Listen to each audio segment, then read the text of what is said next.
Okay, we're about 15 seconds in. That should be enough time to check this. I normally do this. I forgot to put on my my hide me page. There we go. I'll just have a quick look and see what this has got. Yep, we're live. Okay, there we go. So I can now just go back to the other bits and pieces. So straight back in. All right. welcome. There we go. We're episode 70 of ChatTactic. Welcome, guys. And again, I haven't really planned what we're going to do today. One thing, like I guess I started off with, the an issue that I've been struggling with a little bit as to how to solve it with the ChatTactic.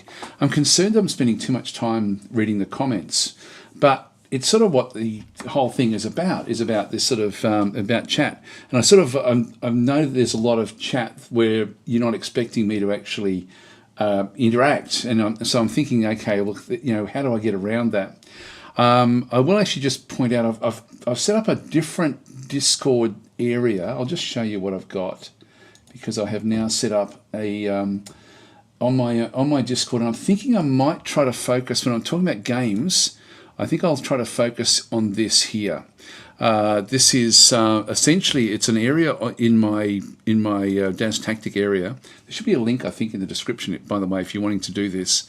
And I don't know if this will work, but what I think I'll try is to actually allow anybody to basically enter game names and then put comments in, and so that we can actually then go through game by game. I thought that might contain things a little bit, so when the chat gets away from me, which it always does, I thought this might be a really nice way, because I can then see exactly, like anything within the last week I can then talk about, and I think that way we can discuss different things. And I'm thinking also of using the exactly what Chris has done there, which is the @ChatTactic, because it will highlight to me that you're wanting interaction, and of course also any sort of super chat things. I know that most people actually just use super chats to do this sort of thing, where they control what chat they interact with. But I was thinking this might be a good way to do it.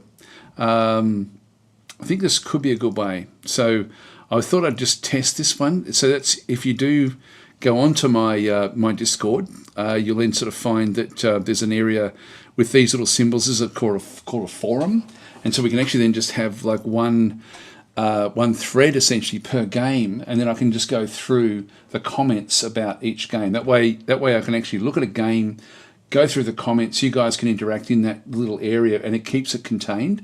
But by all means, please just go in and create new posts about different games. So I've sort of got through here. I just set this one up through here, basically Millennia, actually, which is spelled incorrectly. Can I edit that one? Don't know if I can. Anyway, I should be able to edit this. Edit post. There we go. Pretty sure the game is save changes. There we go. Right, sorry about that. I only just noticed that. And it's not the first time I've made that mistake, by the way. I remember distinctly I was working for I was working for myself, but I was doing this job for a extremely big and prestigious tourism group, like global tourism group, and it was 24 years ago. If that gives you any sort of, and it was I I spelt it wrong there as well. So I'm not very good at the word millennia, and that was on a big campaign that had to be printed up, and nightmare. You remember your nightmares, don't you? Anyway, hi Quiet Spritz and Gyrax Skyrox and Rogue and CB and Sorbicol. How you guys going? And Chris, of course, there as well. Chris is then saying, have you ever heard of it and played Stellar Monarch games? I have heard of it. I don't know if I've got it in my setup. Actually, that's... Yep, this is it. I'll just go back to my library. And what was it called? Stellar Monarch. I think is it the one I'm thinking of? I sort of get confused with different things. It's Stellar Tactics, but not Stellar Monarch. Yeah, I was thinking it might be something a bit different, actually. So, yeah, so I'll have to have a look at that one. Hi, Jemison, how are you going? Looking forward to your remarks on Millennia. Yeah, that's is it one N or two N's? Have I done it wrong again? I don't know. It is double N. Okay, that's fine. Yeah, so it is two N's. I sort of like since I made that mistake 24 years ago at the turn of the millennium, I've sort of been a little bit. I know that I spelled that one wrong. You know, you get some words that you just always spell wrong. Millennium or millennia is one of those words for me. Hi Flackhawk, how you going? And Battle Mode, hi, how you going? Just finished work, there we go. So now actually I do have to go early today. I've actually got a stream that I've got to do over at Slytherin. So I'll be finishing up probably in about 1.5 hours, maybe 1 3/4 hours. That'll give me enough time to then sort of get set up for the next stream that I've got them sort of scheduled to do. I was wondering if it was any good. It looked like Star Dynasties. I have seen it. Let me just go back to in here. Still a Monarch. Still a Monarch 2. This one I was interested in actually. I can't remember if I tried to contact them or if I was just too busy or what it was. But yeah, it does look very much like Star Dynasties, and it wasn't. It hasn't. You know, it's been out for only basically nearly a year now, I guess. But I don't really know much about it, to be honest. So it was one that I do remember now looking at it. It was one that I was interested in. I think other people have actually played it. Maybe I think Battle Mode may have played this one. I think. Yeah. So anyway, that's that one through there. But I thought what I'd do is I would actually just to try to control the chat when it does run away from me. So I'll try to sort of keep up with the chat as we're sort of doing things. But if I sort of sense that I'm getting too muddled with what games are where, and if I'm starting to sort of use the scroll wheel, I will default back to my Discord. So I'm going to try to make use of this area, the game chat area of Discord, if anyone does sort of want to make use of it. So that's something that would be. I'll probably end up going there. I don't know. We'll see how it goes. I was thinking after last week where I spent so much time out of the loop because of reading the comments, and I thought I've got to try to find a better solution to that. So hopefully that will be today, and also with today, that was another issue that we sort of then had because I've got more limited time. So I thought just to try to keep the pacing up a little bit, doing it through Discord. So if you don't, there's nothing you have to pay or do anything to get Discord. It's just a free app that you can then sort of have on your computer. It's a great way for anyone to interact with developers or with content creators, whatever you want, like communities. Like I really sort of do see this community like that we've got in here as being something that's really is quite. It's quite special anyway. Like so, I do tend to interact on Discord more than anything else. Battle Mode saying I liked what I saw of Still on Monarch 2. The first was a decent game. There we go. So and look, I must say, even though Battle Mode or Ben and I have a lot of banter, and it's a one-way banter because Ben doesn't have an actual voice here in this particular session. I find that we collaborate a lot, or we talk a lot about different games, and quite often we do align quite stringently on, we sort of like the same sort of games. Now, actually, other big news that's come in, and I will be actually doing the stream I'll be doing on Slytherin after this. Will like on their Twitch channel, will actually be Shadow Empire. They do have other games in development. I was supposed to be doing a different game, but I'm allowed to show Shadow Empire today, which is actually cool because they've just brought in the new faces. So we've now got the new portrait mode has now sort of been established, and so we've got game chat. Have I? Yeah, that's okay. Hang on, I've screwed this one up, haven't I? I've now put this one in where it shouldn't be. I actually did get that groupie thing yeah, there it goes again. So this is going to drive me nuts.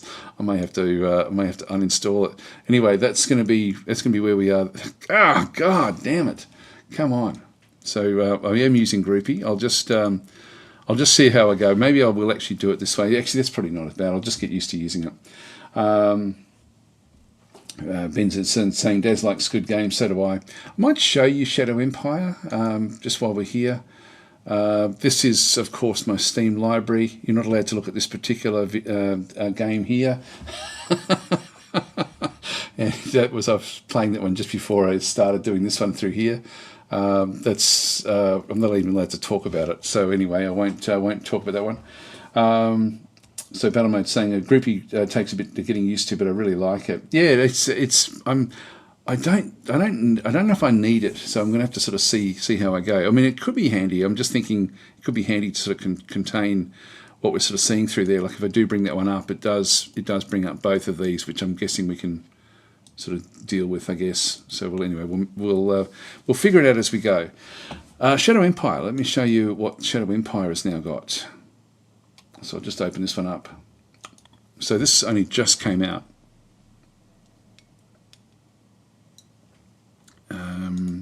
Yeah, so I definitely don't want to stop the chat at all. Actually, in the during the live stream. But if the games are getting away from me, I will default back to Discord. If that doesn't work and nobody uses it, then I'll have to think of a different way of trying to constrain the way that I sort of then interact with the various games. So start new game. So for example, like with what Chris was then sort of asking about with Stellar Monarch, that could be just an entry back in the Discord area, and then people can then sort of add in the bits and pieces. I can then sort of go through and cover the game and then read all the comments as well. Anyway, just start a new game. So this just came in. I'll show you actually how to set it all up because you do actually have a bit of a choice now. I'll just go to unclassified, continue, and I'll just do drop me in the game now.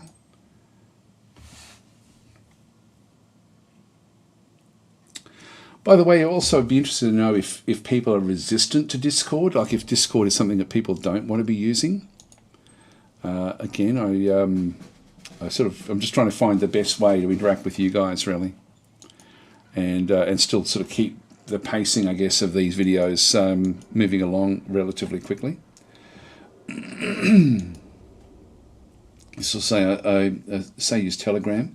And I mean old school via Telegram, not that social media platform. There was saying I had an AI abandoned city recently in 1.21p. Felt weird just walking in. An AI abandoned cities. Really? Okay, I don't think I've come across that. Anyway, let's just go through. So this is the new look that we've now sort of got with the game itself. Let me just get rid of that one and just go to the management screen. And go to leaders. So this is sort of how they then come up. It looks, I actually was hoping for it to be more anime style, personally, but I don't. It looks good. It does look very good the way they've got it now working. So it's yeah. I really can't fault it. It really does look quite well done. I've got to say. Like it's some of them. If you get a bald character like this one here, you can often pick.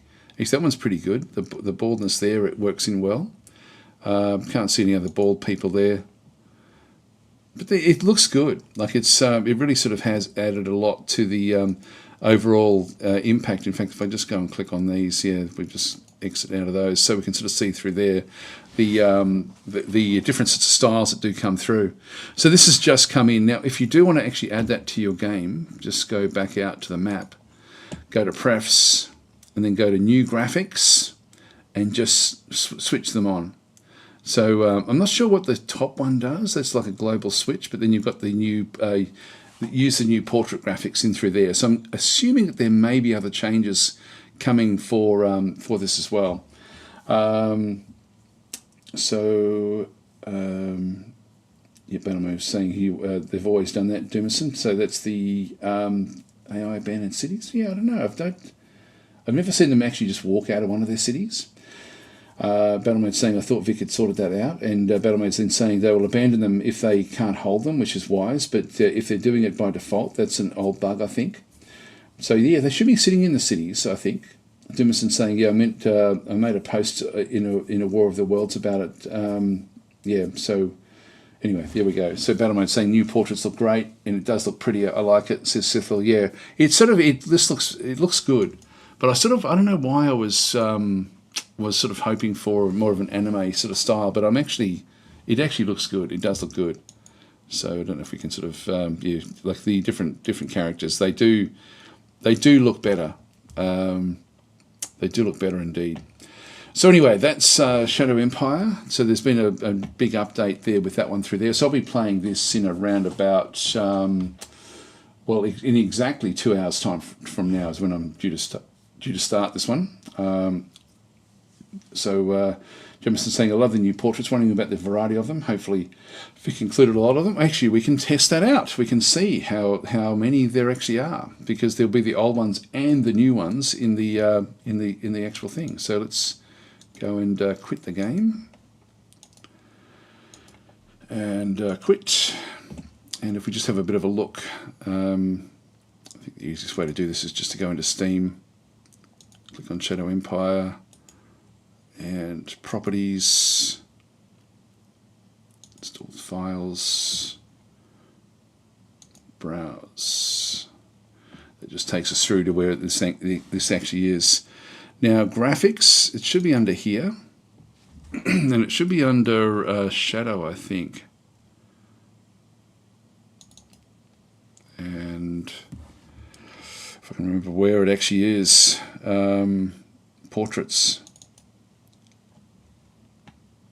Now we've got, is this the old one? Is that the old or the new? I think it's the old. Yeah, let's just get out of here. Pretty sure that's all the old stuff. Group 3, Group 1. Where would it be? I wonder if it's if the graphics aren't there. Actually, these are all new. This has got a new date. This one here doesn't. 7th. Oh no, this one does have. So this one did just update today or yesterday. No, a few days ago actually. Well, that's not going to be the case because it only just updated today. So there's no. Is there any changes in here? No. Oh, there's new graphics. Portraits. There we go. So portraits, and then we've got different portrait groups. It looks like there's a lot more in here than what was done before. So portrait group 1. Okay, so this is now much more involved than what it was previously. So it is literally portion by portion. So you end up with these sort of like ping files of how they then operate within the areas. So if we go back to the actual portrait level itself, so we've got the actual specific mouths, hats and things, hair, and again I wonder if the colour of the hair, I'm guessing that just gets changed dynamically. Glasses, it's interesting. So there's a lot of options in here. I did have one where you could see the melding area. There's a lot of work done here actually. Like there we go. So we've got different sorts of facial things that go on there. That's the base for it. And then that would then be cut out depending on what the style is. So there's quite a lot of work that's gone into this. Making them older. So that would then be overlaid over the top of the other one. So elderly skin default. Yeah, so there we go. Oh wow, this is really, really quite cool. There's a lot of work. So that's just portrait group 1. How many different portrait groups actually are there? Up to 10. Up to I don't know how they get the skin color. I'm guessing that it's these will actually have their own skin color versions. Yeah, that's so we've got sort of like the male and female of this one here is, it looks like just white person again. I'm not sure when we're going to get the, I'll just go down to one of the other ones, support group 17. Again, it's hard to sort of tell what sort of style these actually will come through as. Yep, that's nothing much. because there's definitely different racial groups. This one looks like it's maybe a different racial group. So, yeah, actually, it's funny because I'd seen this pattern with the bald head, but it actually is just the stubble on the bald head. So yeah, there's a lot in here. This is a new way of doing things. There we go. So, oh wow, what's this? Oh my god. Okay. a zombie character here. This looks really, really quite cool actually. Oh wow, look at this. Look at this. I wonder if that's aliens. Oh my god, I haven't seen this in the game at all. This looks really, really cool. Ah, oh, geez. Okay, I'm looking forward to this. That's Portrait Group 13. I don't know who uses that. I wonder if that's just, well, if it's 13, it's probably just a random group. But then got 10. It's more female. These look like more Asian. Or Asiatic. I don't know. Yeah, these are more your Asiatic sort of style. Okay, that looks good. So again, it looks very, very sharp, I've got to say. So so it's better than what they've had in the past. And these are Asian males, I think. Oh my god, this is they've done such a good job of this. Yeah, this looks very good. Yeah, so the actual the racial groups then sort of come through this way as well. Yeah, so then there's your African sort of race in through there. So much variation. It's interesting here that the hair doesn't change from group to group. So there's no, like that's going to look a bit weird actually, without actually having, you know, sort of the more sort of tightly curled hair. So I wonder if that's going to change at some time, if they'll add more hair in. Just see what it's called, because that is not what you'd expect to see. Yeah, that's just well, that's considered short hair, but whatever it is, that's fine. Mutants here or sentient aliens, says Battle Mode. Yeah, maybe it is. It does look very interesting. 7 is this is more of the African sort of style, I think. Yep, so that's fine. That's that mutant one looks really interesting. That was Lucky 13. So for Portrait Group 13, I don't think any of the others will actually have that. Anyway, that's that is cool. I'm sort of that does look actually pretty damn good. Yeah, maybe mutant. So yeah, it's sort of actually maybe it is. Maybe it is. I'm not sure what they're going to do with the aliens then. Actually, we should have another quick look and see if there is any. Well, actually, that was everything, wasn't it, in that particular group? Let's just go across to properties again, and then just go to the browse those files again. So it was under graphics, and then it was under shadow, and then it was under new graphics, portraits. Yeah, okay. So there's I've got faction as well. What is this one? This is the thing behind them, and then the leader with the little stars. Okay, and so these do get coloured the same as the hair. So these are then there must be a alpha channel. I'm guessing it's a ping file, so there would be an alpha. Uniform groups as well. Yep, so we've just got the different sorts of uniforms that would then sort of be positioned with different other things that then come over the top. A lot of work done in here. A lot of work. Very impressive. I'm guessing that this will now just be expanded out over time. So that does look very, very good. Cat girls, please, says Battle Mode. There's only males in that group, actually. Hang on, was there a female addition to it?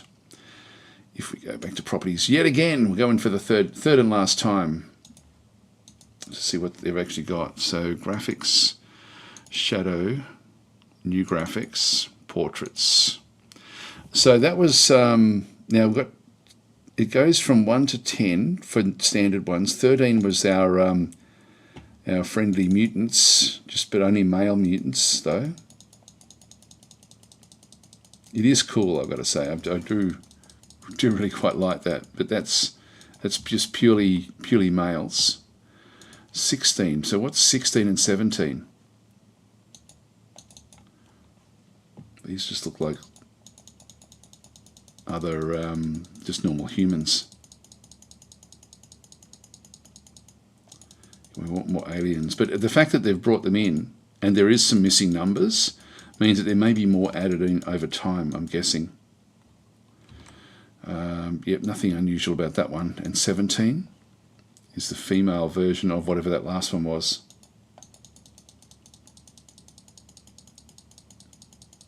Yes, there's nothing, no female mutants. Different hats and stuff. Yeah, very cool. Very cool. Okay, that's good. I don't know if this is the same, if this is just a copy of one of the others. If we have a bit of a look at this one through here,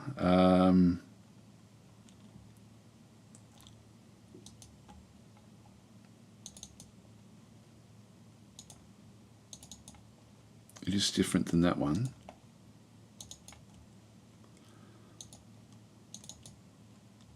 Yeah, I don't know. Anyway, we'll leave that one there now. So, only male cat girls. Yes, it's just all... Hi, Tenru, how are you going? Bright-haired waifu DLC then, yes. I'm interested in how we translate the styles into vidcoms. Yeah, well, they're only going to be statics, aren't they, really, at this point in time? But cleverly done. You know, this approach is what Distant World should have done. This is exactly the approach that Distant World should have done. God, imagine that. Imagine how much simpler it would have been rather than the Distant Worlds using the Animate Studio, things where there's only one style. But God, yeah, that would have been so much better. Such a better option. Again, Vic's an absolute genius with this sort of stuff. He's just incredible. Such a great game. So Voxtra is saying Catgirl Purge. Yeah, there we go. So anyway, that was very cool to sort of see that one. Anyway, that's Shadow Empire out of the way. The main thing I did want to talk about was the Millennium aspect. Let's just go back to the library again. So Millennium, we've got the Millennia announcement. So we'll actually play this and have a bit of a look at this one through here. So I'll just read it all out. So it's saying, hello everyone, we're excited to present the first dev diary for Millennia. In this, we'll talk about the vision and features for the game, and also about us C-Prompt games. You can expect additional diaries that go into more detail on various features and the thought behind them in the coming months, leading up to our release next year. If you like what you see, you can wishlist the game right now. And so C-Prompt games down through this side. Before we get rolling, we should say a few words about who we are. Actually, I'll play this, and then we'll have a bit of a look and see. So we will watch this on YouTube. And just play it big. As the world is shrouded in uncertainty. It's not playing it properly. There we go. All right, here we go. So we'll go back to the start. I hope it's loud enough for you guys. I'll just reduce my... As the world is shrouded in uncertainty, the next chapter is yet to unfold. Are we to witness the age of kings? Will we be haunted by plague? Or shall we soar towards utopia?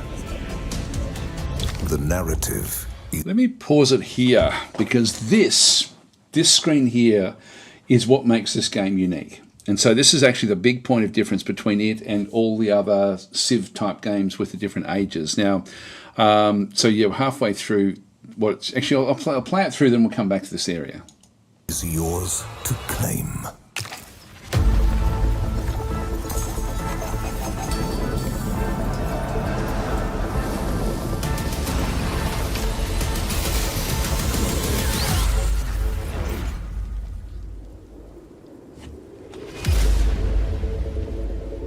Let's go back there. The narrative All right, so what we actually end up having here is yes, as opposed to sort of like other sort of Civ type games, it does go through eras, and like how Civ goes through its different eras, Humankind goes through its different eras. So I guess they're going to be the two games that we compared to Millennia a lot. By the way, I've been on the beta, but I haven't played much of the game, and I'll talk about why in a little while. But it's a game that I was sort of invited onto the beta, and I went in reluctantly because I don't like games with ages. But what I like about this one is the ability to ultimately sort of move through. So they're in the Age of Kings that we're seeing on here at the moment. I'm not allowed to show any of the beta content that I've got, or not content, but the actual. I'm not allowed to open the beta up at all. So I'm under sort of like a very stringent NDA not to actually show any footage.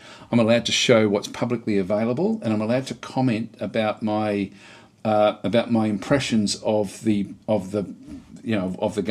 that I've been, as I've sort of played a little bit through the actual beta itself.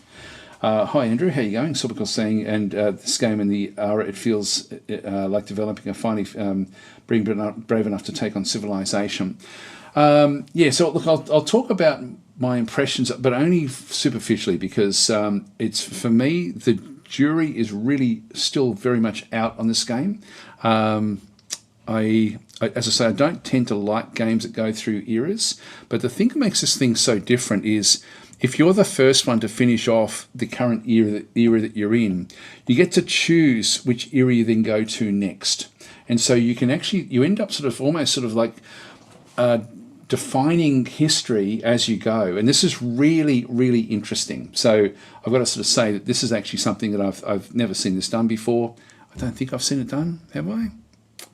I've seen it being inflicted on you, like, for example, like airships has got like different eras that just pop up, but they come up randomly. This here, you or the AI player, whoever sort of gets to their final step in whatever the current age actually is, will then be able to dictate where you then go next. So in this case, in this particular instance, the Age of Kings then leads on to the Age of Renaissance or the Age of Discovery. They've got some choices in here as to which one they actually go to.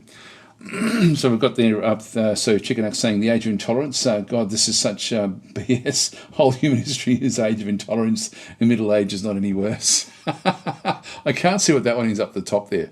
Anyway, it brings in different sorts of aspects about the next age. So as you unlock it, so it means that potentially the replay value of the game will be absolutely enormous because of the different sorts of things that you will unlock and the different directions that you will then take the game. Having said that, I'm pretty sure that all of these are set in stone. Like so that you've, as you go through the different eras, all you're doing is picking up. And if somebody else gets there before you, you have to play that next age of whatever they actually select. I'm just going to grab myself a drink of water. I'll be right with you.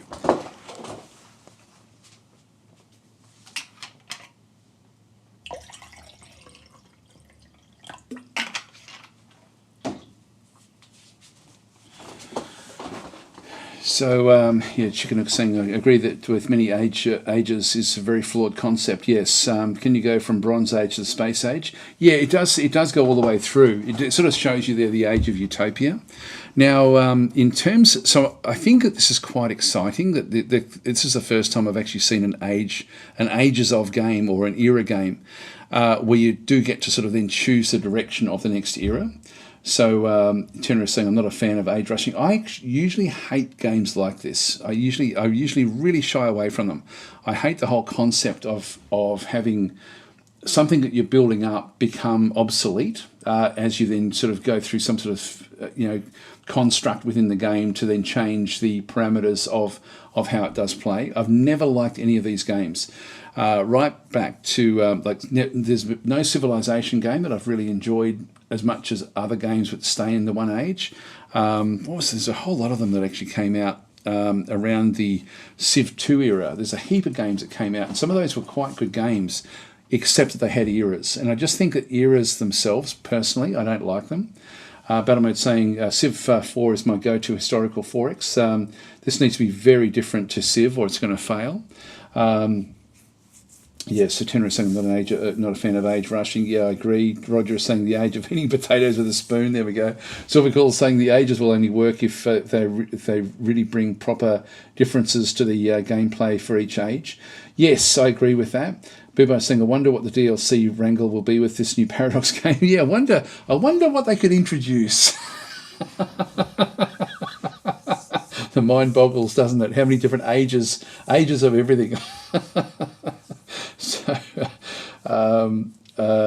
So, and Noble Tourist saying almost verbatim my comment there. There we go. So, Sorbical saying, I'm intrigued by the concept, though. Yes, and it's an intriguing concept. Marin saying ages do nothing in Civ 4. They're just there to change graphical style of a city. But they do change what you can do. Your forces do become obsolete. This is saying I'm not a fan of making these things obsolete either. I do not think one have to have that element really. I agree.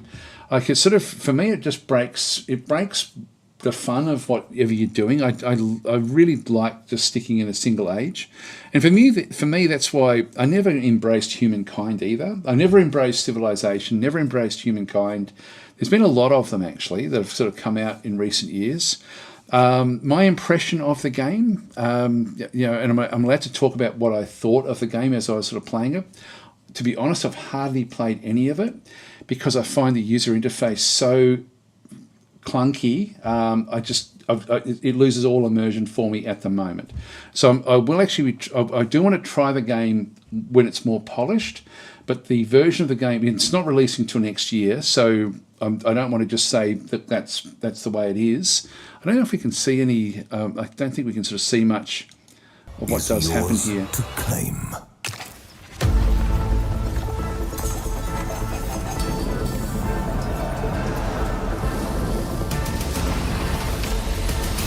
There are those ages there. Look, the ages thing does look interesting. Okay, so I'll just leave it here. For me, I'm a graphic designer. That's my job basically, and so for me, font choices are really important because they set up like the immersion for me of a lot of different sorts of things. So I'll forgive an indie game for having a bad font choice because an indie game is usually just one person sort of working on it, but they just essentially are using like a font very much like Times New Roman and Arial are the two sort of fonts they have in the game, and also the way that they've actually structured it is very much 1990s Americana type sort of thing, where they actually end up having the Times New Roman as your headline and then the Arial as your body text. And it just looks really, really old for me. I just can't play it with the fonts that are in there. So the fonts have actually, which is such a stupid thing to say, but it's just one of those things. When I play it, I get bored with it because of the fonts. Also, the fonts don't have a real lot of, or the user interface or the user experience just doesn't really. It's not immersive for me at all, and so it's one of those things where. I wish that they'd gone a different way with that, just to sort of get a bit more immersion. It's funny because since actually testing or playing a little bit of this game, I then go back to other games and actually that have done that well, and it's subconscious, the actual impact that it does have. But for me, when I'm playing this game, I'm super aware of the clunkiness of the actual font choice, and it's crazy, but that's the one thing I just cannot get my head around at the moment. So I haven't played very much of it. Now, I don't know if they'll change that or not. I only like to talk about my impressions, and unfortunately, that has gotten in the way of me actually playing any length of time with the game. So I haven't really done, normally when I'm beta testing a game, if I actually go in myself to beta test a game, I do try to get through and actually give some meaningful feedback, but I haven't played enough of this game to do that. So for me, the jury is out until I sort of see more of the game. If the font choices stay the same, I don't think I'm going to be able to get myself immersed into the game. I don't know if they will or not. Even not just the font choices, but also the scale of the fonts in various screens just looks awkward. So anyway, that's sort of where I am. Yeah, Cecil saying fonts matter. CB is saying seems to me obsolete. Happens to in a lot of 4Xs. Starting MGs and infantry get replaced or upgraded in Shadow Empire. Better spaceships in Gal Civ, etc. Things do get changed over time. Like it's sort of funny. Like it's interesting actually, CB. Like just with what you're sort of then talking about there, it's things do get obsolete. But what I like about the other games is that they get obsolete slowly. So it's not like a dramatic... One thing I don't like about games, whether it be era games or any game, is when you get one certain sort of... Any sort of research that you get that dramatically shifts the whole narrative about what people can do, where things do become obsolete very quickly because of one piece of research. I don't like that.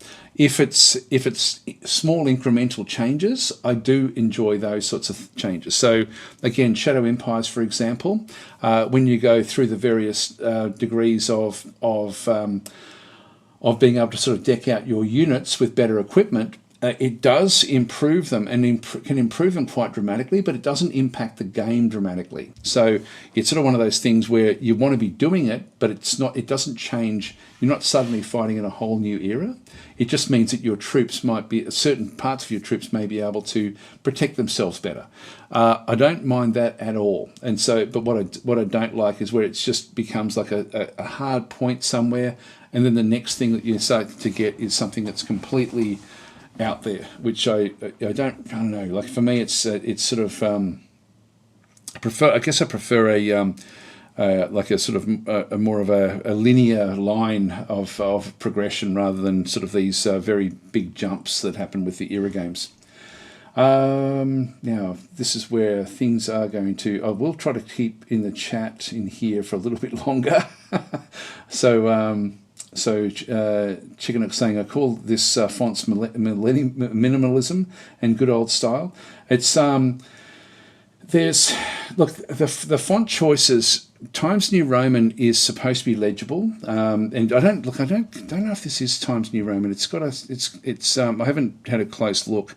It certainly has got the same sort of aspect of something like Times.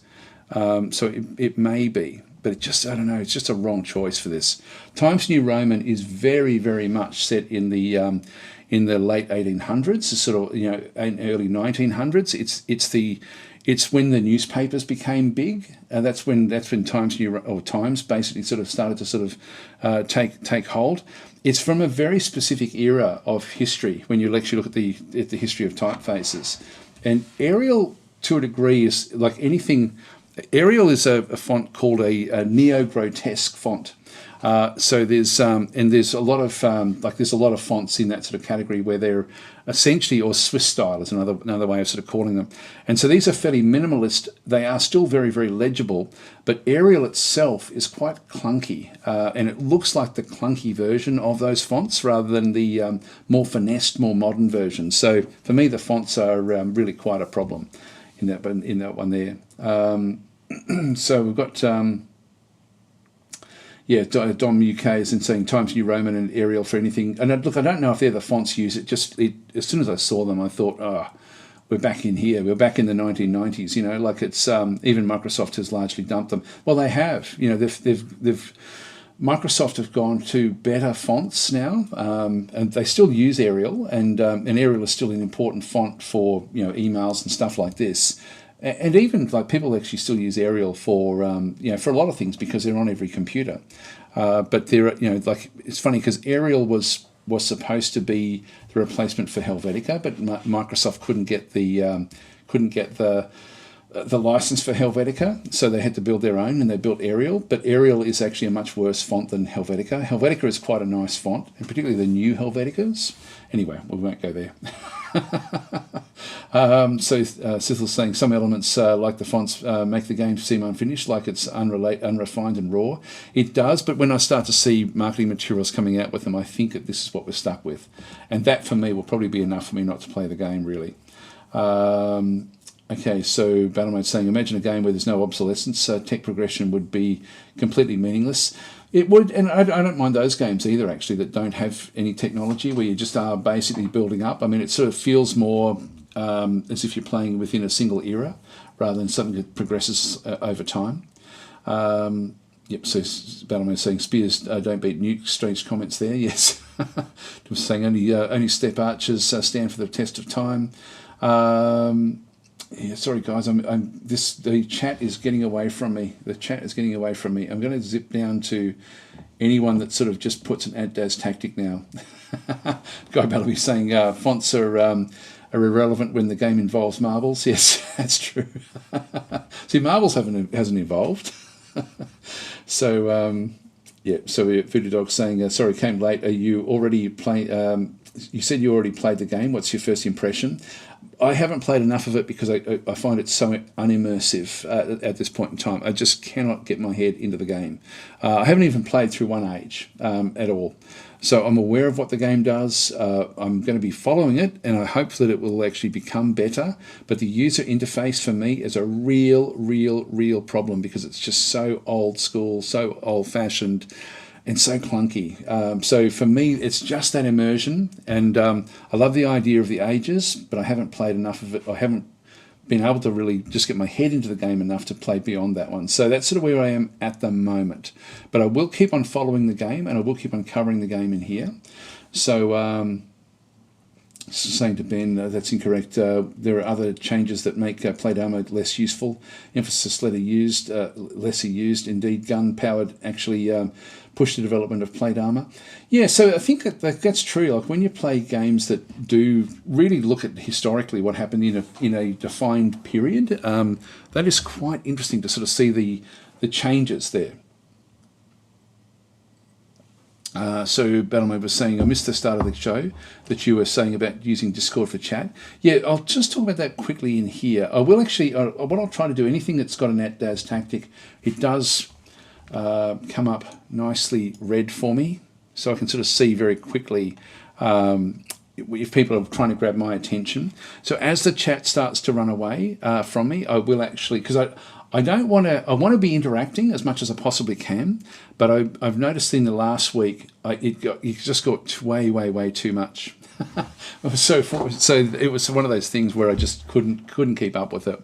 And so I'm trying to think of other ways to make that one work. So if you do this, I'll try to sort of skim back through when it does go off the top of the screen. But I don't want you to stop chatting either, by the way. It's like I do want to cover, if you've got something that you want me to talk about, then please just do this. Of course, Super Chats, I'll also do them as well. I think I might have missed one last week. I've got to figure out the best way of actually looking at them. I only ever get one or two of these at most, any session anyway. But the other one that I've got is... Oh, come on, where is it? Just get out of this one here. This is my Discord area. I might have to get rid of Groupie. Actually, this is not... why is that not wanting to work? Oh, now this isn't working. Oh, here we go.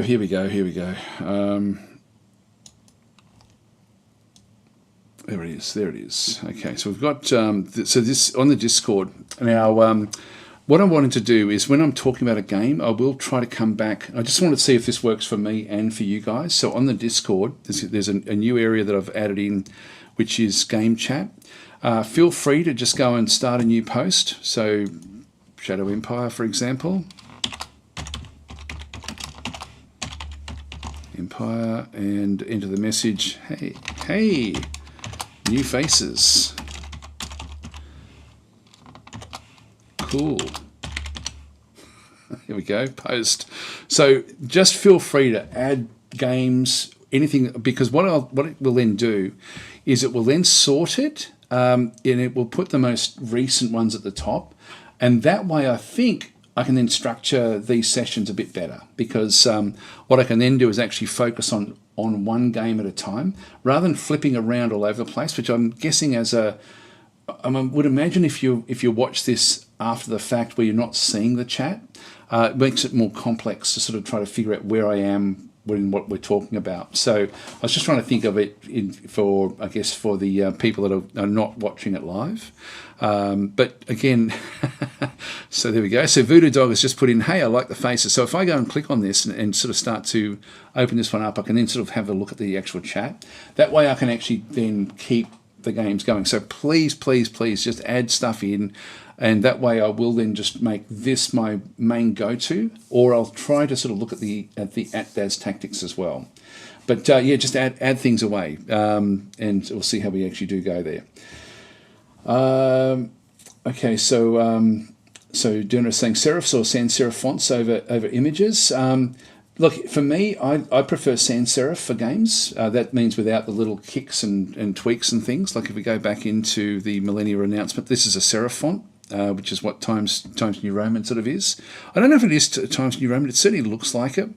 But it for me, this is very much 1890 sort of style font, and Arial is very much like a poor man's Helvetica from the 1970s and 80s, I guess, or 1980s and 90s. So I would imagine it's probably, I don't know when Arial was built, but it was built by Microsoft at a time when they weren't very good at styling things. So anyway, that's where we are there. We've got the wrong one. Let's just pick this one up. So, all right. So we've got the so with Shadow Empire. There we go. We've got another one back in through here. So, so Gobo is saying a hexakey. This hang on. This is not what we want. What we want is a different thing for hexakey. if that's what that's supposed to be. So yeah. So try to keep within the actual areas, just purely the actual game that we're talking about. So if we're talking about that way, I can, rather than having other games put in there, hexakey is fine to have as its own separate area, but just yeah, try to keep it that way if at all possible. So where are we up to? Just read a few more of the other ones. So Guy Bellaby, Tenra is saying, I like ages, but not if the first one dictates what age will come next. If you fall behind the AI, we'll choose the age, which is something that will most likely make me restart. I want my age. Yeah, I think that's actually a fairly common sort of thing with what's going on there. So yeah, but by all means, please, guys, just add in new threads, like a forum. So that way, each thread will then just be about each game. That way, I can really control it. So Finn McDonald is having a. Now, do we need to get rid of Finn? He said hi, but Nightbot is having a trouble here with emotes and things. So anyway, we'll see what happens. Okay, so yeah, I'll just keep on reading. So Guy Bell will be saying, are you going to be covering Star Trek Infinity? I do want to, actually. I do want to. I don't know when that one comes out. Maybe we'll have a quick look at that one before we... We'll stick with Millennia. We do have a few little few comments in through here. So I just started this one up as my test for the for what we're going to be doing. So this one is so yesterday we got very curious how it'll be different from Civ and Humankind. So far it looks interesting. Can't wait for more details. To be honest, I don't think it's going to be that different. I don't know. Like it's except for those other areas, and that's going to be something that we'll have to sort of see how things actually sort of do work there. And then Jamison, I'm guessing, I think it does this because I'm streaming. So it's just truncating the names for privacy, I'm guessing. So we were able to play Millennia. I'm quite curious how the alternative history ages that the dev talk about will work in the game. I just can't get my head enough into the game. Actually, Finn, I'm sorry, I'm going to have to get rid of you. I'm not sure how to do that. Just see if I can do it from in here. Remove, put user in timeout. There we are. Okay, there we go. So, sorry, that is definitely spamming. I gave you a bit of a warning. So Finn has gone. Sorry, Finn, if you were legitimate, I apologise. All right, so Millennia, I think we sort of covered it. There's not much I can really show other than what's publicly there. We'll have a quick look at the what they said. So C Prompt Games. So before we get rolling, we should say a few words about who we are. C Prompt Games was formed by experienced strategy developers who have worked together on some of your favourite stuff. We're probably best known for our work on the Age of Empires franchise. We love working in smaller teams. There are always around 20 people on Millennia.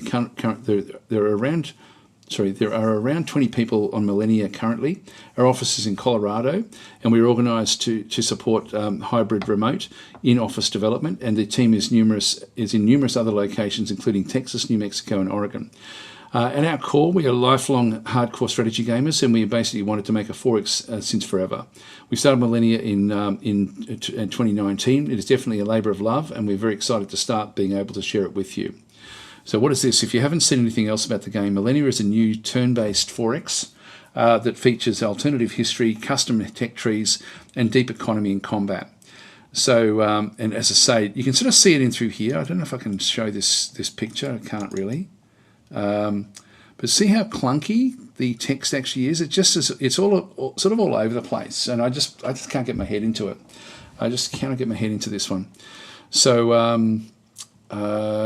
we've carried the concept of Millennia around for a long time. Please note my intentional avoidance of a pun here. Okay, so there is a fairly typical of our process. We tend to have a lot of rough game directions percolating, and these get worked on here and there until we feel it is the right time for one of them. In the case of Millennia, a few things motivate us to make this our next game. As strategy game developers, 4X is a cornerstone of the entire genre. It is something we love and something we want to work on. Designing alongside Bruce Shelley while at ensemble certainly provided some motivation in this direction. As strategy game players, we saw that 4X is receiving less attention than it deserves. I would disagree with that. I think the 4X in the last couple of years has really, really taken on. Like it's just gone exceptionally. Hi David, how are you going? So what's your favourite Paradox game? Wow, actually, well, Age of Wonders is the easy choice there. Any of the Age of Wonders games. Technically they weren't originally Paradox games, but that they are now. Certainly, that's my absolute top Paradox game. Okay, shortly after we finished to flesh out the systems, we would become the pillars that would become the pillars of Millennia. We really felt this. We really felt the spark. Not only did we see how things could fit together, but we also started to see something unique, something we really wanted to play ourselves. The age model in particular, which I think is the one big thing that is good about the game, quickly developed into something that everyone saw potential in and was excited about. During the early stages in development, C-Prompt shared a prototype of Millennia with our friends at Paradox and happily discovered agreement on these motivations. Vision. How long does this one go? Goes a fair way. I might skip over a lot of this stuff. 4X is a large genre, blah, blah, blah. Yep, that's okay. So alternate history. So a key innovation in Millennia is the age-based design, which we've spoken about. There are 10 ages in normal game, ranging from Stone Age to the near future. Each age provides the experience of the age. The Iron Age has Iron Age technologies, Iron Age units, Iron Age buildings, and rules specific to the conditions of the Iron Age. If you keep things within normal parameters, you might progress through 10 standard ages, each delivering historical gameplay. However, Millennia offers history to go off the rails. If you make some different decisions, you might steer your timeline into alternate ages. These ages are still historically themed, but explore some what-if territory. The Age of Ether is based on a history where the internal combustion engine didn't come about as soon as it did, and steam power develops further. The Age of Blood is based on war raging out of control and spreading across the world. Ultimately, most of these things you have to use in a game comes from the ages, so you can end up with very, very different scenarios, which I think is probably the one thing that this is going to be very, very interesting with the way that the game sort of does sort of work out. I'll just read a few more of the comments there. So I'll just sort of skim on through, guys. So Dr. Yu is saying, hey, Daz, are you aware that all of your old YouTube videos are now unavailable? Yes, I am. I've got to go through it. It's just an onerous task to do it. So it's going to take me weeks to actually get them all back, but I will get them back. Need to dash, Daz. Catch you another time. Thanks, Chris. Hi, Drexy, saying totally not excited by the new Paradox game. Who needs another Civ clone? You're not alone in thinking that, to be honest. There's a lot of. It's got a hard road ahead. I've got to say. I think. But I'm saying Rob got. But I'm saying that Rob got flack for saying Millennia looked too old. I personally don't care about graphics, but I do see his point. I do too. I agree with what Rob said actually, because I read what he said, And I agree with him. Like for me, it was the fonts that was the big problem. The graphics didn't worry me as much as it did him, but it's still that whole immersion thing. It just lacks for me at the moment. It lacks immersion. So I'm sort of hoping that it will then sort of, I'm hoping that they'll be able to fix all these things. They're certainly saying that they want to, that they want to look at all these different things, and it is early days. So I don't like to slam a game. I don't like to say I'll never ever play it. At the moment, I'm finding it really hard to get into it. And you can see through here, just see how it's very hard to see it in here. I wish I could bring these up bigger. If I do this one on YouTube, I think I'll be able to do it better in here. Let's go to a Millennia.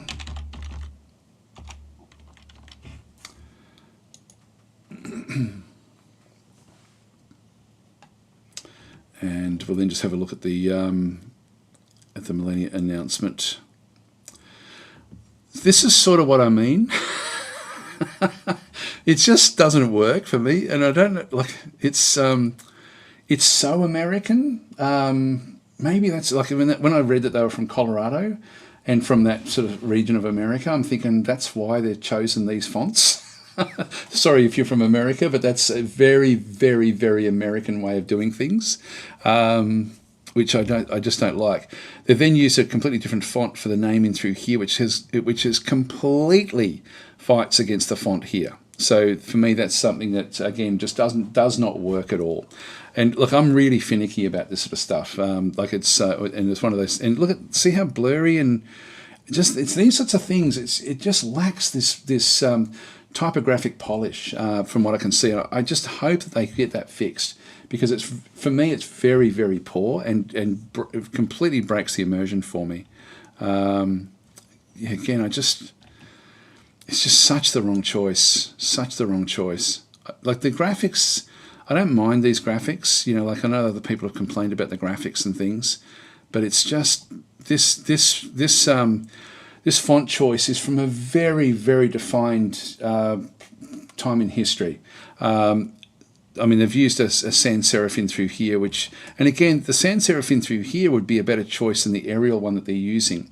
But this is actually the one that just comes straight from Steam, so they can't actually do that one. Steam has done a good job of sort of getting its stuff in order. Let's have a look and see what it was at this announcement. Let's just go back into here again, and we can now sort of look at the graphics a bit larger. I didn't mind the actual. This is the overall thing. I don't know if we can sort of. I don't know if we can see that one any bigger than that one, but it's blurry in here because it's been rescaled back down. But it's blurry anyway. It just the overall styling just doesn't work well. Everything is really clunky. And this is what I mean about they've got the headlines. I just don't need to use this font. It's this font more than anything, but the other font also just doesn't work. It just does not work. Anyway, that's just go and have a look see if we can see something in here. It's just ugly. The font choice. I sort of get when I start seeing these sorts of things, I just can't get my head around them. I haven't even to be honest, I haven't even played up to any of these sorts of levels as well, so I'm not exactly sure how this sort of thing works. I understand it's a bit more like Advanced Wars or one of those sort of games where you basically just have two sides fighting each other. So the combat, I think, is, and as I say, I can only sort of talk about what I'm seeing through here and from what other people have said, but the combat is simplistic, so it's nice and fast. There's no tactical battle maps or anything like that. Very much like most Paradox games, I guess, except for Age of Wonders. I'll just skim down to the next thing. So Digger Ocean saying, Daz, what's your preferred font for sci-fi games like Distant Worlds? Any game, I really just like the neo-grotesque type fonts. But see how, like, even the word Egypt, see how it's just really spread out? Like there's no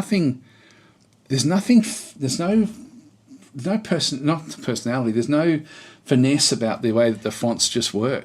Like they're just not.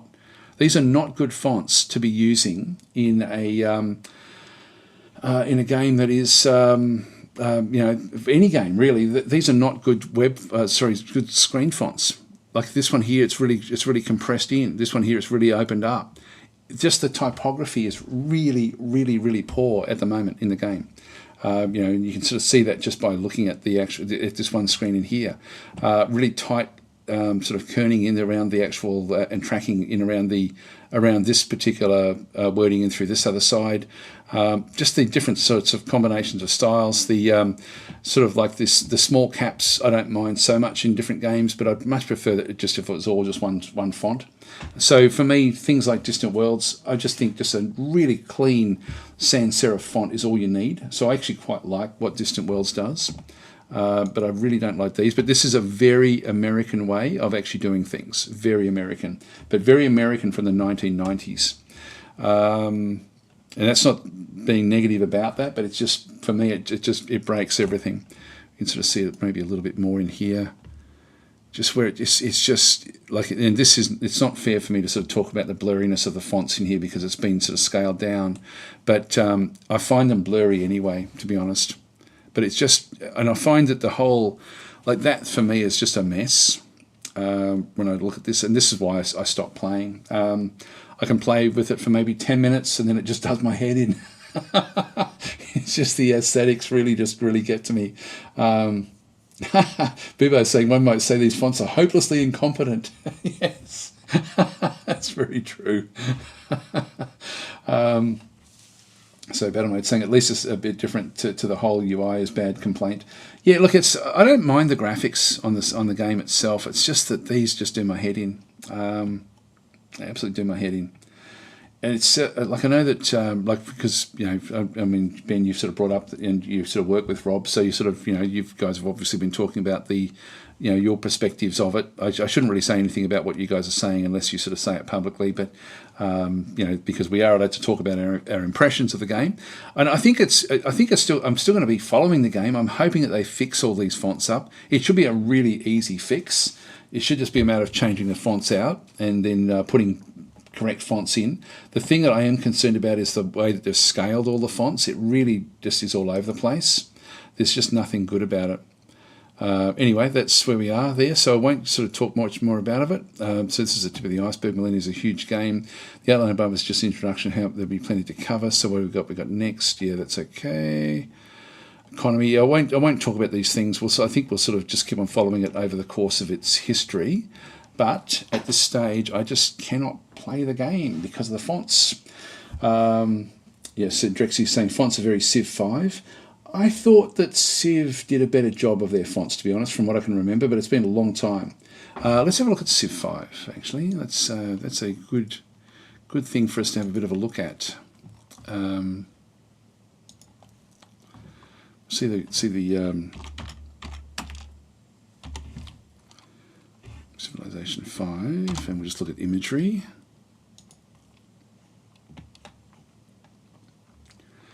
If we open up, just trying to find where we've got sort of like different graphics with this stuff on the screen. The word Millennia certainly looks a little bit more like the Civilization sort of screen. See, like that looks good. Just trying to find something that's actually has got like a fair bit of graphics on the side of the page. This one here. Let's open that one up and have a look. Hopefully it'll be big enough.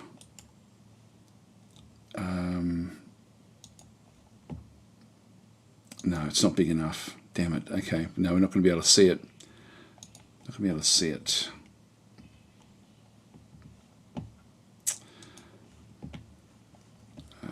I need a bigger image.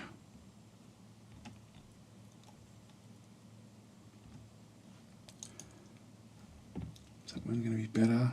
That one may be better.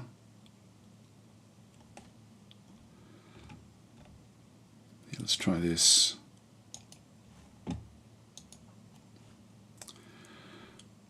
Okay, so this one here, this is that Civ 5? It's not Civ 5, is it? This is another problem, but I'd like this better than Millennia. This is using what's called a geometric font, and this geometric fonts have got circular shapes to them. even though they're sans serif. And these are very hard to read as well. They've got a very small X height, so they're actually really bad for this sort of choice. But I like this much, much better because at least it's consistent than Millennia at this stage. So I don't know which game this one's from. It does say Civ 5. But so the font choice in Civ 5 is poor but consistent. The font choice in Millennia is poor and inconsistent. So I'll just try to find something else. Is that Civ 5 in through there as well? Maybe we'll see if we can. Yeah, this one's a much bigger image. Open image in new tab. And we can then sort of just zoom in. Yeah, so this is, you can see there, only one font is used. It's a poor choice of font, as I said before. So they've see how circular all the stuff actually is. So this is not good, but it is consistent at least. So it's playable, even though it's a little bit awkward. I could play this, but it is consistently the same sort of size. It does have finesse, but the font choice is poor. So this is actually something where with the circular, with the geometric font, to use a geometric font for anything where you're trying to get information across. Geometric fonts are fine for titles, like the word civilization was also a geometric font.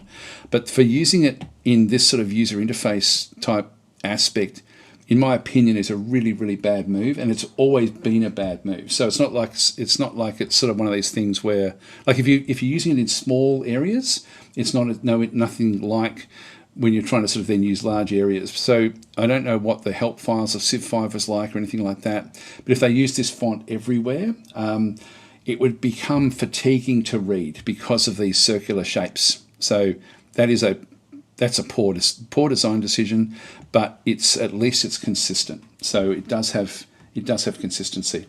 So I'll come back to a few of the other ones. So David is saying, I would love to hear this kind of aesthetic analysis on Victoria 3. Look, if Victoria 3 was done the way that Millennia was done, that was the era where they did actually have different sizes everywhere. Like they were using things like Times New Roman. That comes from that era. So I would be much less scathing if it was Victoria 3. Let's have a look and see, actually, if we just do Victoria 3 and see what they actually did. So the word civilization, when we have a look at this one here, the reason that they chose it, obviously, was because this image, actually, can we get a bigger image? I don't know if we will.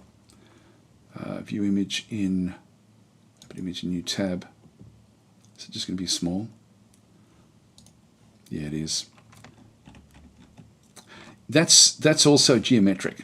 So it's a geometric, that's why they chose a geometric to reflect that. And that's the word Millennia itself is fine. That's sort of using also a similar sort of font, but the choice of those fonts is not good. If we go and have a look at Victoria 3,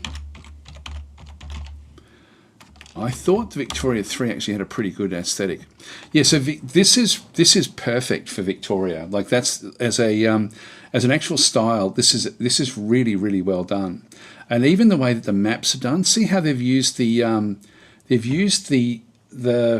and this is actually before Times New Roman. This is actually a font choice. Let's just see if I can bring this one up. Open image in new tab. This is a font choice called the actual style here is called a modern style, and these styles came out with the advent of the mass printing of newspapers, and so they're a little bit hard to read as an actual font, but for immersing into this era, it's absolutely the perfect choice of font. This comes from the era of Victoria 3, and so even though it's not Times New Roman, it still feels like Times New Roman. All of this stuff that we're seeing through here, it's a poor choice in terms of legibility because of the blurriness of the font, but it still fits in with the actual style. So over here, again, fits in with the style of the era, having things different sizes, perfect for that era because that's what they did in their newspapers. And so even though we've got different fonts all over the place, this is the era where that happened. So for me, they should be like Millennia should be erring right away from fonts like Times New Roman and going into fonts that are more, so Times New Roman, like see how thin these little areas, this is why these are called modern, because printing presses could print the fine detail, whereas when like Times and those sorts of things came out, they were more clunky, they're more thick. So you can sort of see even through here, this is a poor choice, I've got to say, in through here. I would have probably would have gone sans serif personally back in through this other area for all this sort of stuff, because it's just easier to read. But it doesn't bother me anywhere near as much, because this era did have all sorts of weird and wonderful sorts of choices that they came from. So it does fit in with the era, if that makes any sort of sense. So Noble Tourist saying, by the way, I've got myself Symphony of War thanks to your video. Turns out it's pretty great. Yes, no, there's some really, really good games out there. I just wish they'd bring in some more random map stuff. So people saying, Daz, I'm suddenly getting ads midstream. Is this related to the hack? No, it's not actually. That's just something that YouTube has implemented in the last few weeks. So that's been there for probably a month, I guess. So sorry that I didn't know if it was going to be doing it when I was live or doing it only afterwards. I thought it was only going to be afterwards, but they did actually. There was a message that comes up now to say, ads will now be put in midstream, but I didn't realise it was actually while I was live streaming. So where are we up to? So Gary, actually, where's other comments? Sorry, I'm sort of definitely now just got to skip past. Just go back to anyone that's got an ChatTactic. Have you played, or will you play Total War Pharaoh? I don't look. I'm not on the inner rung with any of the Total War games, so I won't receive them from them. And it's too, to be honest, it's just too onerous to chase it. They're very hard to get hold of. And unless you're actually inside their little clique, you really just don't get to participate, unfortunately. So it's one of those things. I'm not passionate about it. So, and I only really play games that I enjoy. So I don't just like they want me, or they would want me to play it no matter what. And I don't. That's not the way I want to run my channel. So I've decided not to chase them. But yeah, so I'm sort of finding that the aesthetics of Millennia is for me is off. Just to go back there, so Millennia back in through here again. See this font choice in through here is more of a geometric sort of style of font. The way it sort of is been set out, that's fine. That's not a problem at all. It's just these fonts in here, just really, really unimmersive. And as I said before, I think if you're American, you're used to seeing this. The rest of the world isn't. So for me, it's a very limiting approach to take with the game to use this particular font. And you can see there, it's like it doesn't like the other one that we're sort of seeing through here with the Victoria screen with the map style. Even though it's difficult to read, it still feels like an old map. It feels like a map of the 1800s, whereas the Millennia unfortunately just looks clunky and heavy, which it's a shame. It's a real shame, in my opinion, anyway. So I don't know if they'll fix it. Probably too late now, I'm guessing. I did give some feedback, but that's basically where I am with the game. If it stays that way, I can tell you now, I won't be able to play it. I just can't get my head around it.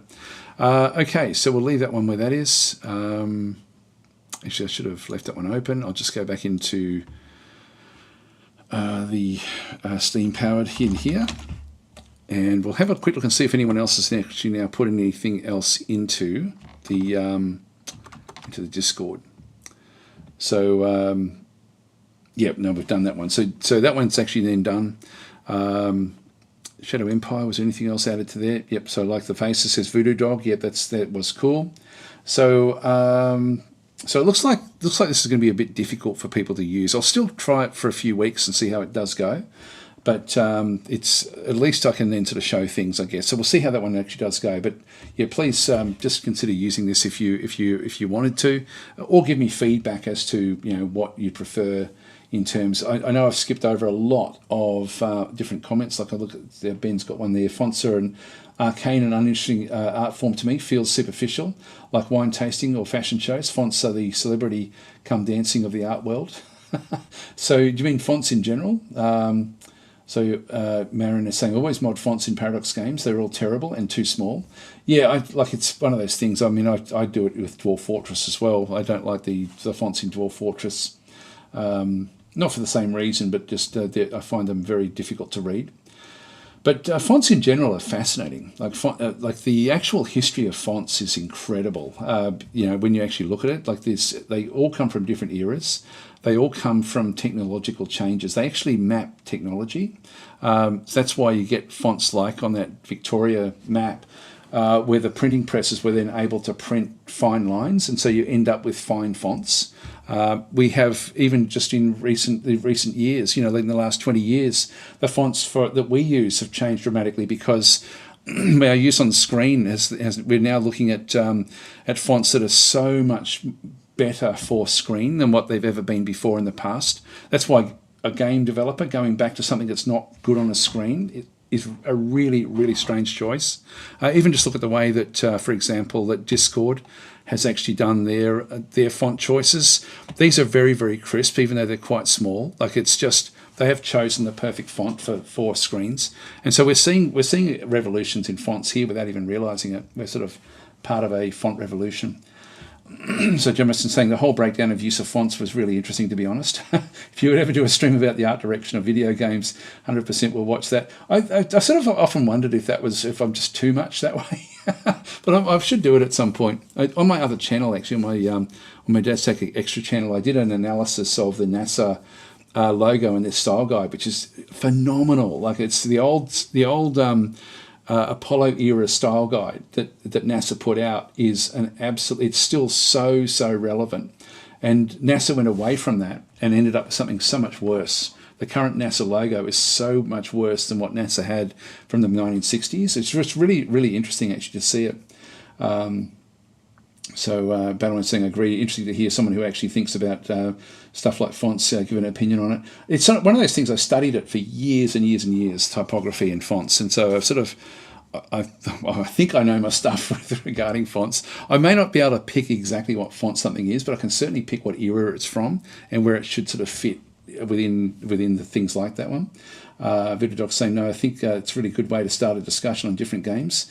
Regarding Discord, I'll certainly use it. We'll see how it goes. I'll try to use the structure of this one. We're sort of, I think we've sort of done what we needed to do there. I think it will actually, there we go. We've got, it says 1 minute ago. Why is it that?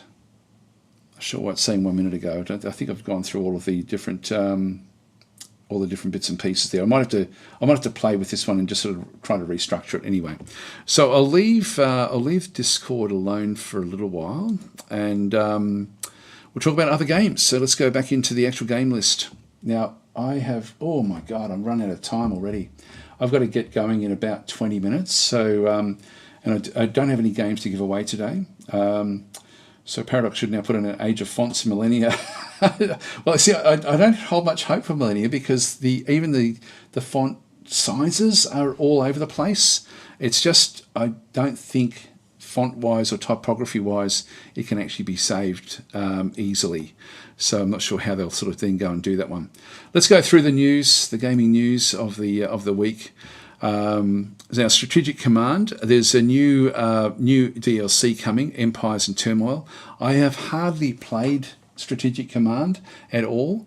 I was supposed to be playing that today, this new release on the Slytherin channel, and I haven't played Strategic Command, but it rates very, very highly.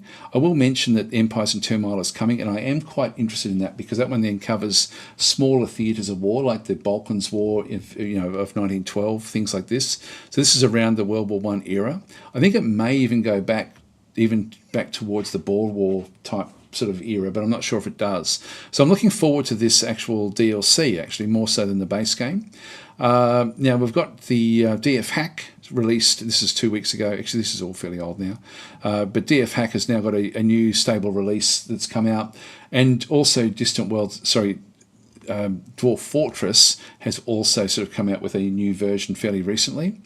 Dune Spice Wars was released a couple of weeks ago. I've been recording that one at the moment. I've still got it in the middle of recording. I'll be recording more of that today. I'm really enjoying this. It's just so different and diverse, the way that the game is sort of has spread out. Like, you can play so many different ways. So Sean is saying, afternoon everyone. So I have to say I'm really enjoying Dune Spice Wars, not the typical RTS. So I initially thought more like a 4X RTS. Yeah, like the different play modes and the Dune lore. I love that.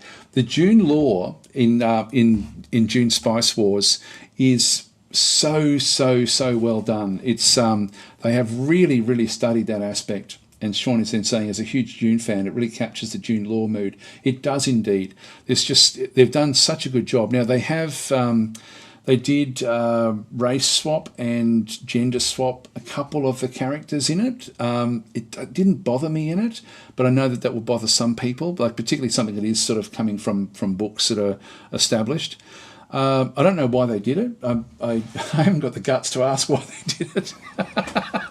To be honest, you don't ask those sorts of things in the modern era.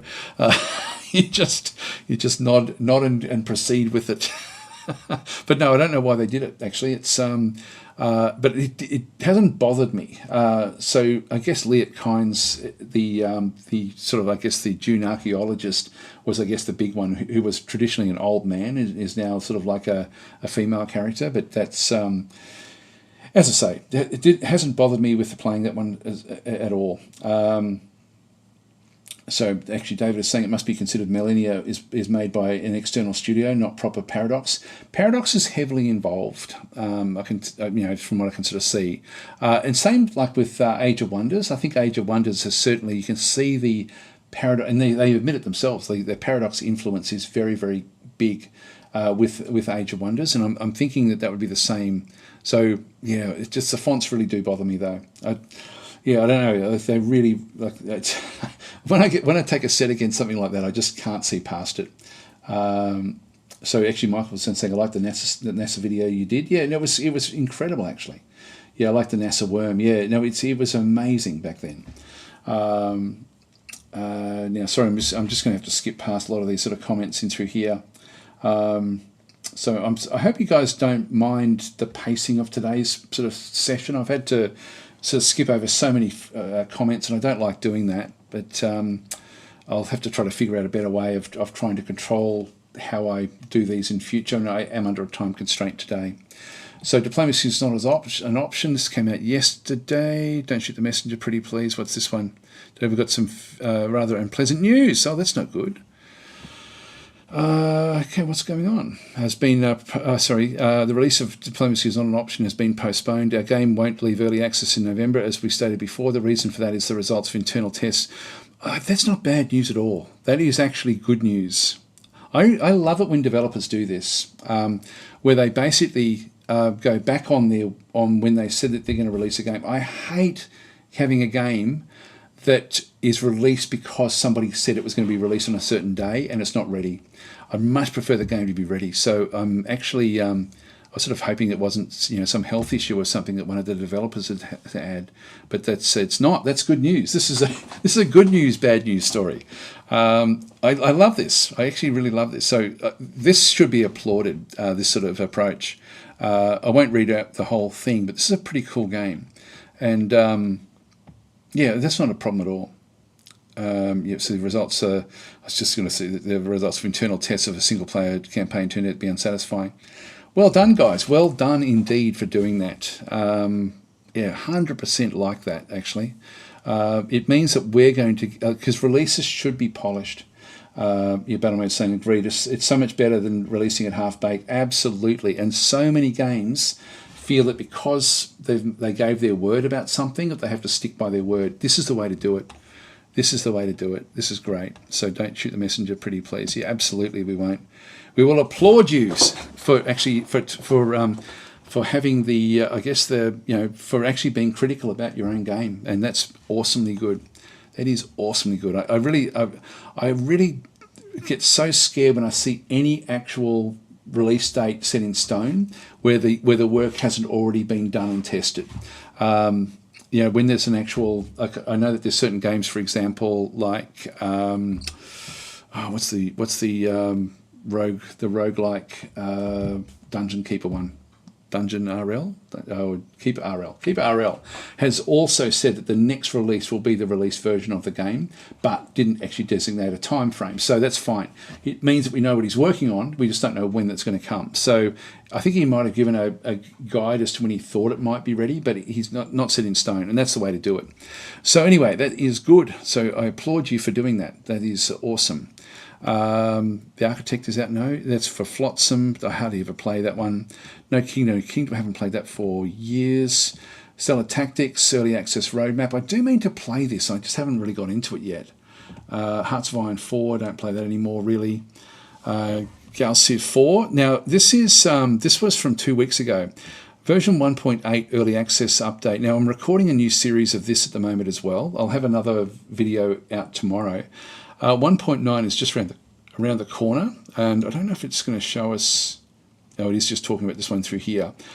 This game is just getting better and better and better. Every time I play it, like, it's really, really cool, the changes that have come into the actual game itself. And so I'm thoroughly, actually, here we go. They do have more in through here. So is this one of your videos, Ben? I think it may be. I think that may be one of yours. So Battle Mode has actually been doing videos for the game. In fact, there's even more stuff. There's so much more stuff coming. What's this one here? Oh, it's releasing on October the 19th as well, by the way. So this one did release. God, there's still more stuff. Okay, so what kind of civilization are you? Yeah, so I think that Ben's been heavily involved in a lot of these information here, but there's a lot going on in this game. It is so cool.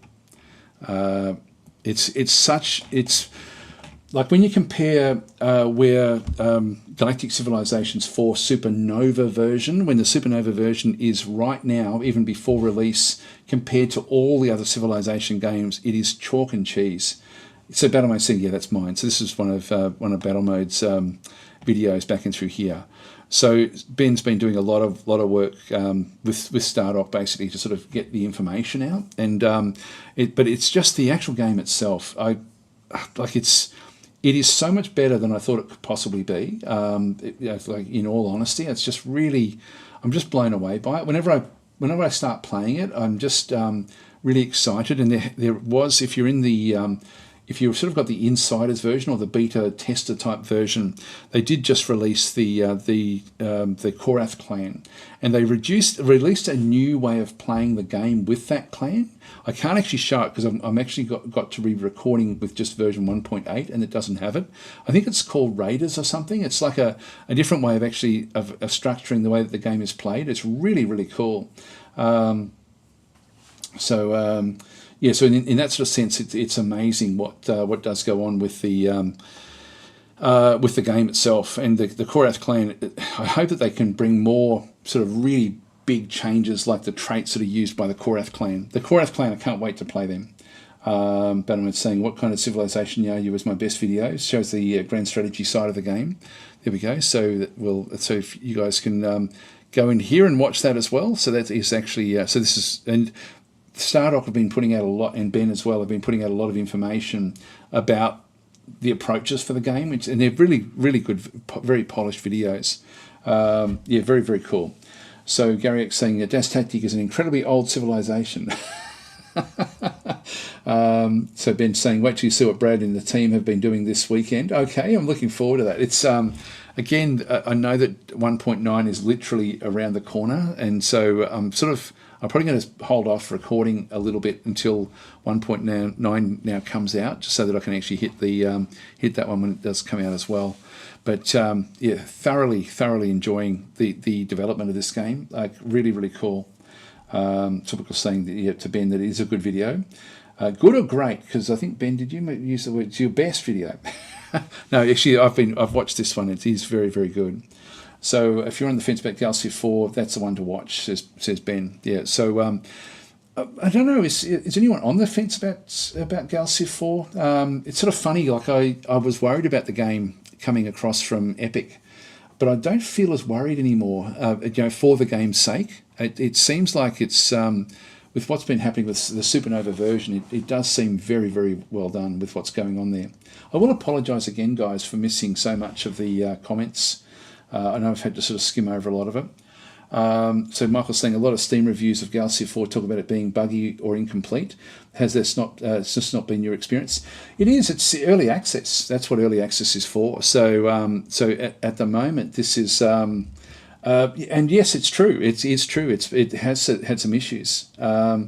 So that is interesting to sort of but it's each iteration is getting better and better and better. I haven't seen. I've still got like in 1.8. I still can't look at my own civilization, which I don't like. So I'm hoping that will come in 1.9. I thought that was going to be fixed in 1.8, by the way. But each version is really polishing it right up. A lot of it's talking about being buggy and incomplete. The incompleteness is pretty much like it's still got another month before release, or just a bit less than a month before it actually does release. So there can be more polish going on. I think 1.9 probably will be the last of the big updates, and as I say, that's coming I think this week. So there's a lot of things to look at with it. It's going to be very much. Very interesting to sort of see what people do think of the game as it sort of does get to the release date. Jim's saying, yep, I'm on the fence. We'll definitely watch the video. Yep, okay, that's cool. And Chicken is saying I'm on the fence as well. It's really interesting information to get that, actually. And so actually Will D is saying, do you have a Steam Stats app? I do actually have one there, but I don't know what we would be looking up. So I actually run, whenever I start this one up, I go to Steam Charts and just have it ready to go in case we need to look at the development of a particular game, so we can look at the graphs. But I haven't really used it today, and I'm really running out of time today. So Diggeration saying, should we say ChatTactic font approved on the title screen? Yes. And so Sorbical saying, if anyone played the original Gal Civ 4 release and didn't get on with it, get Supernova and replay it. It's night and day better. And Sorbical's then saying, we're talking No Man's Sky level of improvement. I think it's very fair to say that, actually. It really... I think that Gal Civ 4 was broken when it came out on the it wasn't a good game. I didn't enjoy it when it came out on the Epic Game Store. I hardly touched it, hardly covered it, and it was actually Ben or Battle Mode that actually was just months and months ago now was just saying you've got to look at it because it's really improved a lot, and I'm so glad I did because it really has. It is by far the best of the Gal Civ games in my opinion, by an absolute mile. The actual current iteration of it is just so good. Chicken is saying, personally, I'll wait till they finish it, then try it. Wink, wink. Then if it's good, I'll buy it. Too many times, good games from good devs turn to be complete crap. I agree 100% with you, 100%. CB is saying, Daz and Battle Mode, I'm on the fence for Gal Civ 4. Maybe Ben's video will push me over the edge. Just have more games than I have time to play. One thing I like about Gal Civ is it does it's more like a board game than a 4X type game, and so in that sort of sense, I actually really do enjoy it. So it is fairly cool. I don't think actually. I'm really sorry to say this, guys. I'm not going to have time to do the marble run today. Sorry, I'm just going to have to keep on going and then I'll just have to close this one off. Not that I didn't have any prizes anyway to give away, so so sorry about that. I will have to. I'm going to run out of time. I won't have time to do the marble run. So make sure I have the right one flagged. I'm not sure what that one was. So Battle Mode is then saying getting a full-time dev team working on it after release too, according to what the boss was saying on Discord and on our podcast podcast we did. Yeah, so it's that's what Ben's saying there, is that there is actually for the first time ever, I think in the Gal Civ development, there's a full-time team going to be working on the game 100% of the time after the game releases. So it's not just going to be a launch it and then just come back to it and do little bits and pieces here and there. So it's launching, but it's probably launching with a view to sort of having a lot more development going on with the actual base game as well, which is really cool. But I'm finding it so polished now. So Will D is saying last time I played Gal Civ was back for Gal Civ 2.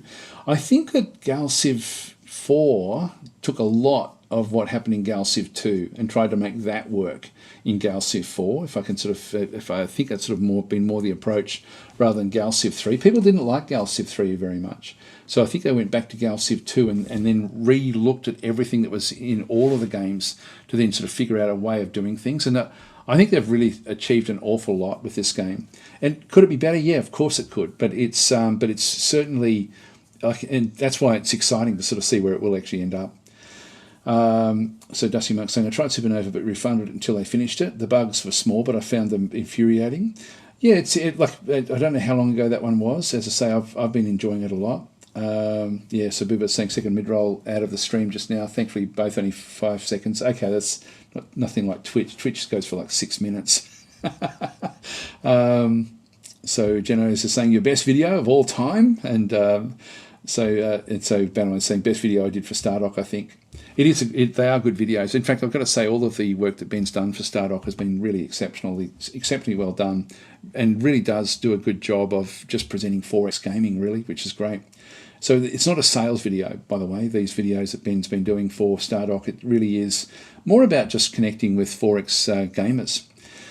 Jemison saying, I think the thing I have with Gal Civ is the limited amount of AI compared to Solaris or EU4. Either feels very limited or will work very well since it reflects my time and limits the scope. I don't know if I agree with that, actually. Is it out of AI? The AI, I think, is really getting better and better and better with the game. Yeah, so it's so Battlemode saying, Jemison, you can have 99 AI players in Supernova. Yeah, there's a lot you can do, and the AI is not it can be a pushover, but you can actually sort of that's also even in the 1.8 release has got like where the AI will now sort of do more tricky things in combat. So the AI, and I've got no qualms about the AI in the long term for with regards to Gal Civ, because even if the game releases and the AI is not 100%, I know that like Brad from Stardock, the owner of Stardock, will actually, like, that's what he likes doing is actually getting AI to really sort of perform, and so he will focus on that if there's any qualms at all. I would think. I think that's one of the last things that they sort of spend a lot of time polishing. So Sithel's saying Gal Civ on the original OS2 is where it's all at. So Chickenux saying actually it's quite the sign how game industries have fallen back in time. If devs make crap games and spend time to make it right, it was taken as granted. Now it's much wow, such heroes. Well, it's because everything is so accessible now, and people expect things immediately. I think back in the day, before the internet, like in the early 1990s, it had to be polished, and it was just that. I don't know, it's with the internet, you didn't have to have it polished as long as it was eventually polished. Jemison saying, Battle Mode, thanks, I've been massively uninformed. Now that's a reason for me to go by and see where it will go. Yeah, so it's very, very cool. Dusty Monk saying, consumers are starting to react more and more, and those avoiding games until they've seen several post-release patches. Yeah, and I think that's fair enough as well. It's... I mean, I like beta. I like being in the beta process. I like seeing where games are heading. I like the design directions that developers take games. I like understanding what their vision is. Like for me, one of the big things for me to actually really get a lot of enjoyment out of Gal Civ was realizing that the design direction of the game was to play it like a board game and not like a simulation game. And as soon as you start playing it like a board game, suddenly it becomes a lot of fun to play, which is really cool. Yeah, so this is saying Brad loves his AI tech. Yes, yeah, absolutely. So I even think long term, even if the AI is not really stringent at release, it will get there. Battlemate saying, yeah, he makes Gal Civ 1 on OS2 because he wanted to make a game AI that used multi-threading. There we go. So, guys, I actually, unfortunately, do have to get going, so I won't have time. I'll just have a quick look and see if there's any other news that we have to talk about. What else is coming? I feel like I've missed something big. Yep, so that's the launch there. We can sort of see that one through there.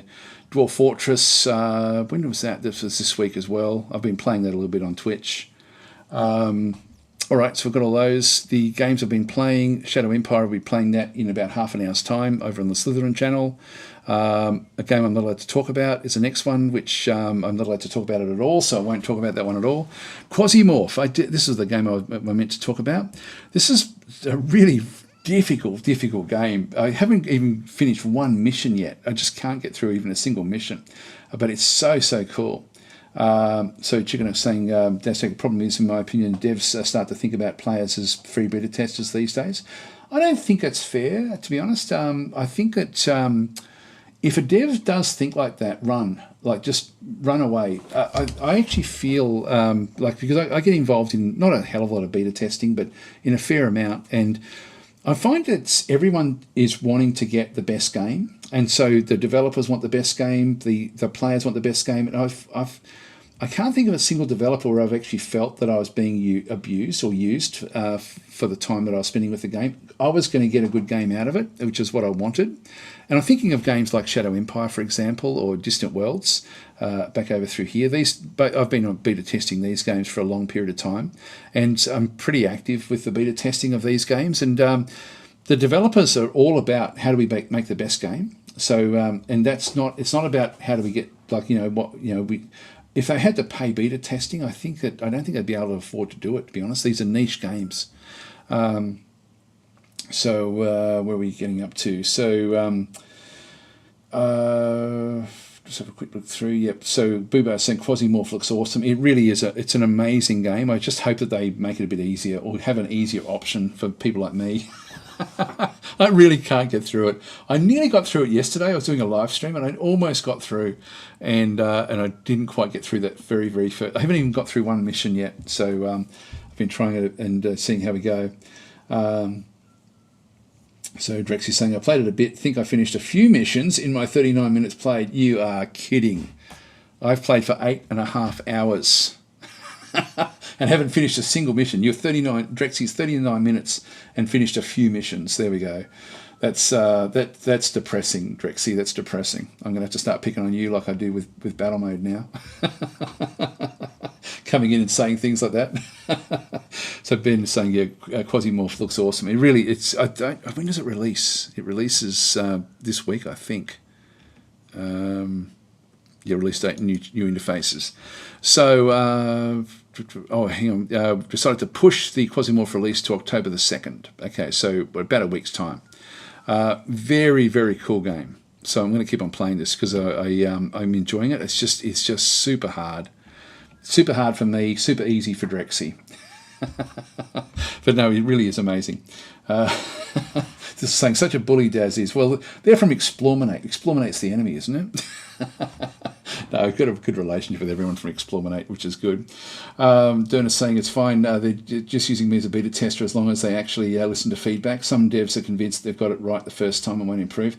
That's very true as well, and that's frustrating. When that happens, and also you often end up with an echo chamber of beta testers who are not really like they. I don't know why they're doing the beta testing if they're not going to be critical. I think criticism can be presented either constructively or destructively, and I think as long as you're constructive in your criticism, I think that should be really, really welcomed. And I've seen that happen a few times where people have actually been squashed out either by the developer or by the the other beta testers. I hate beta testers that they're apologists for the game that we're beta testing because they don't look at it critically. And that's actually, I find the problem is much, much more with the other beta testers than, like, I hate it when you put up a post and then the next post down will be, if you can get around that problem by, this little combination of buttons. That's not helpful. That's not what, like the whole reason of beta testing is to get things right, not to find ways around it. And I really, really dislike that. So beta testing is a hard thing, but as I say, you're right. Some devs do get emotionally attached to aspects of their game, and that is a big problem as well. Luckily, I haven't come across that one for a long period of time. I mean, it's natural if they're getting attacked that they it does their head in, and sort of and that's why you've got to be respectful when you do give feedback. But it's interesting. Now, guys, I am over time, so I'm going to have to let it go through here. So, so Will D is saying, can a fanboy and beta critical? So, can you be fanboy and beta critical? That's a very good question. I feel I can be personally because I tend to try to separate.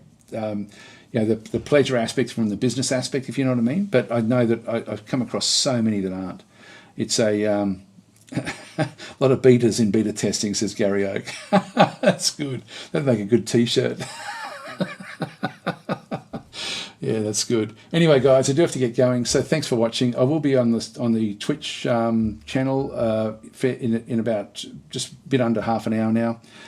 So I'll catch you then. Sorry, couldn't do the marble run. I know a lot of you look forward to that. I just ran out of time. So I think I'll just have a quick look through the rest of the games just to make sure I didn't actually leave anything else off. I did want to talk about Quasimorph. I didn't really talk much about that one. Galciv, Distant Worlds, little updates coming for that one there. Dwarf Fortress updates, Age of Wonders 4 updates. Nothing major there.